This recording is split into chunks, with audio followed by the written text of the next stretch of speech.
เอาแม่พัดอันนั่นแล้วก็ตั้งนะโม3เทื่อเด้อนะโมตัสสะภะคะวะโตอะระหะโตสัมมาสัมพุทธัสสะนะโมตัสสะภะคะวะโตอะระหะโตสัมมาสัมพุทธัสสะนะโมตัสสะภะคะวะโตอะระหะโตสัมมาสัมพุทธัสสะอิติปิโสภะคะวะอะระหังสัมมาสัมพุทโธวิชชาจารณะสัมปันโนสุขโตโลกาวิทูอนุตตาโลภูวิชธรรมะกาลาหิสัทธาเทวามนุษย์สานังพุทโธภะคะวะติสาวกขาโตภะคะวะตาธัมโมสันทิฏฐิโกอาปาลิโกเอหิปัสสิโกโอปะนัยยิโกปัจจตังเอหิตัพโพวินยูหิติสุปฏิปันโนภะคะวะโตสาวกสังโฆอุสุปฏิปันโนภะคะวะโตสาวกสังโฆญาณปฏิปันโนภะคะวะโตสาวกสังโฆสามิจิปฏิปันโนภะคะวะโตสาวกสังโฆ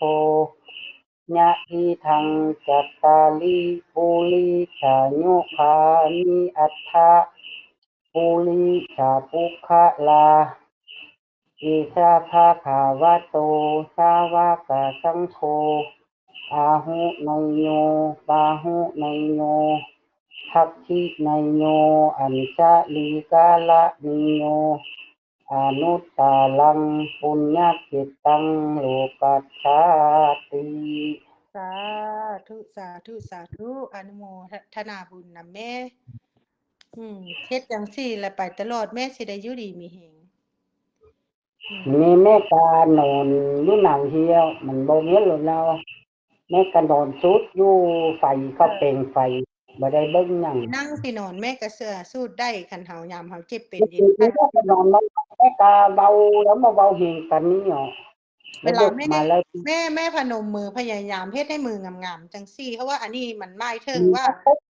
เอาใส่มือนี่อันเป็นดอกบัวเป็นดอกบัวน้อมถวายอัน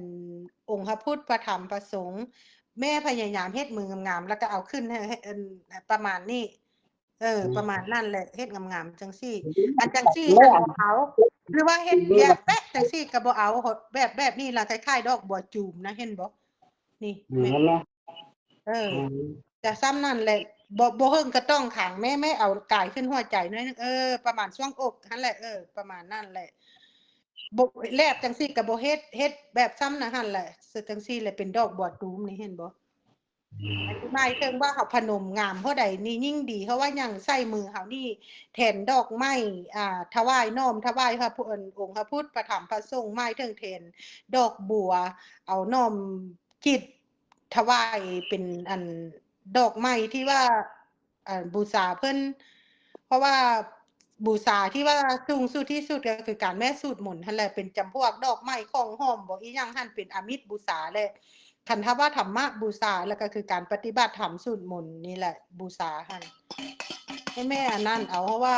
คันแม่เฮ็ดไปจังซั่นเรื่อยๆคันแม่สิสุขภาพแข็งแรงแล้วก็อันพลังแห่งองค์พระพุทธพระธรรมพระสงฆ์สิคุ้มครองเจ้าเฮ็ดแม่เฮ็ดแต่ละเทื่ออย่าสู้ลืมอุทิศบุญให้เทวดาประจำเฮือนเทวดาทุกภพทุกภูมิคือค่อยบอกเพิ่นโลดเพราะว่าอีหยังเทวดาเพิ่นสิได้อนุโมทนาบุญนำแล้วเพิ่นสิมาปกปักรักษาคุ้มครองเจ้า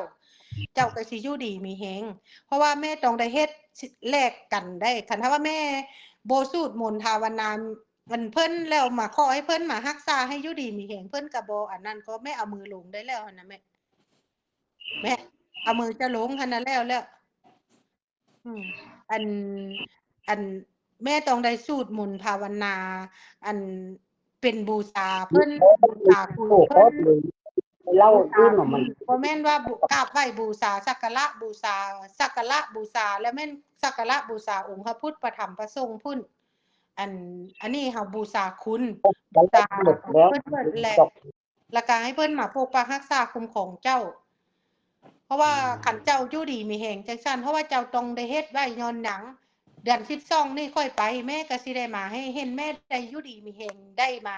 เที่ยวเอาบุญอยู่ห้างเอาบุญแล้วก็บัดตอนอีกกุนเมื่อแม่ก็สิได้ไปเที่ยวเวียดนามมันก็สะดวกสบายแม่ก็สิได้เห็นหลายได้ขนาดค่อยก็ยังบ่ได้ไป เบากันนั่น ต้องเฮ็ด จา ให้ รุ เจ้าอยู่ดีมีแฮงได้ให้แม่สูตรหมุนเร่งสูตรหมุนหลายๆหั่นให้เทวดาเพิ่นปกปักรักษา ก็คือไปประมาณที่เยอะแยะมันว่าได้ไปเห็นว่า แม่ก่อนอื่นแม่สิสูตรหมุนแม่ก็น้อมคือค่อยบอก